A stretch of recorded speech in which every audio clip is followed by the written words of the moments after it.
2018 Hyundai Ioniq plug-in hybrid. The 2018 Hyundai Ioniq plug-in hybrid was fully charged, and Eco mode was selected. Pulling out onto a busy boulevard, we suppressed the urge to floor the accelerator, instead dipping maybe halfway into the pedals travel. And the engine fired up. Clearly, Hyundai's dedicated eco-warrior doesn't behave like the Chevrolet Volt and the Toyota Prius Prime, which flaunt their capability to drive without tailpipe emissions, keeping their gasoline engines shut off as much as possible. It was an unexpected first impression. What is the sound of a hybrid running? This observation underscores that plug-in hybrids aren't all built to the same formula. They're odd amalgams, products of a diet rich in California's ZEV credit steroids and engineered for regulatory compliance. While the Volt and the Prius Prime let you lock in electric mode for a distance that's within daily commuting range for many Americans, the Ioniq plug-in hybrid's powertrain operates more like that of Ford's Fusion Energy and C-Max Energy, the Chrysler Pacifica hybrid, and the Hyundai Sonata plug-in hybrid. The gasoline engine definitely fires up less often than in a standard hybrid, but the boundaries are blurred. For the Ioniq, Hyundai says it depends on torque demands, load, and vehicle speed, and even the rate at which you depress the accelerator. Provided you're okay with that concept. This is a very pleasant driving car that applies the charge you put in the battery toward getting as many miles as possible out of what is in the fuel tank.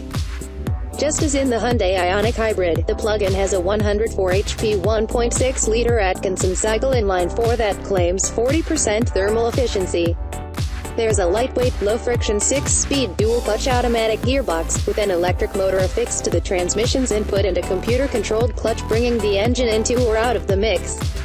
What's different is that in place of the hybrid's 1.6-kWh battery pack, the PHEV has a larger 8.9-kWh version that can be fully charged in just 2.5 hours with level 2, 240-volt hardware, enabling what Hyundai anticipates to be 27 miles of all-electric range. Keeping a light foot on the throttle, we saw long stretches of 70 mph cruising using only battery power.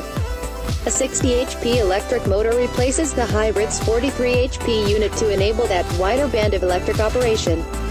More mainstream, less geeky. The powertrain far outdoes most other hybrids for charm, in part because as you accelerate and the engine joins in you hear good, life-affirming zoomy sounds of revs rising and gears changing. Although there's an undercurrent of efficiency machinations happening behind the scenes, the plug-in hybrid drives like a non-hybrid car when the engine is running. It also skips the interface silliness. The gauge cluster is one of the most straightforward you'll find in a hybrid, and there are just a couple of driving mode choices. If you want to save some battery charge for later, there's an HEV mode that runs the gasoline engine a lot more, as though the charge were depleted. Other than that, pulling the shift lever over to the left engages Sport mode, which weights up the steering, gives you a tachometer in the cluster, and runs the gasoline engine more. If not quite all the time. Hyundai notes, however, that the steering, ride, and hybrid system calibrations we experienced could change by the time this model goes on sale this fall. The one thing Hyundai's first Sonata plug-in hybrid had that this model isn't is a charge restoring mode that uses the gasoline engine to recharge the plug-in portion of the battery, albeit while using a great deal more fuel.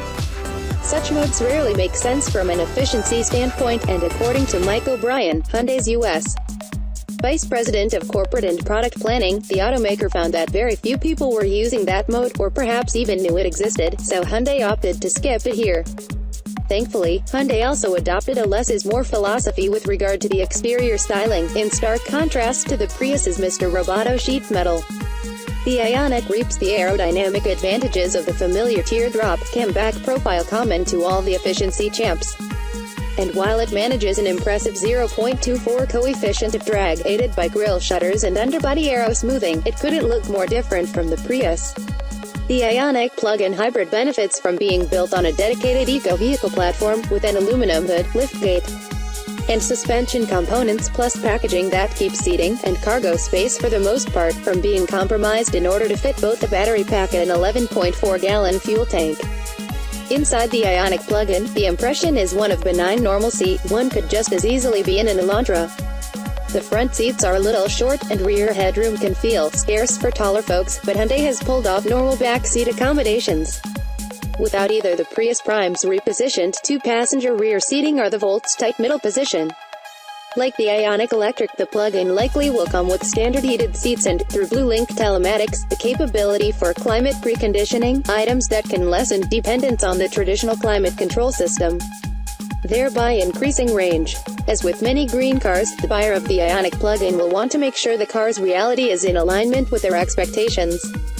Those who want a plug-in to act like a fully electric car at least for short distances probably should look instead at the Volt or the Prius Prime.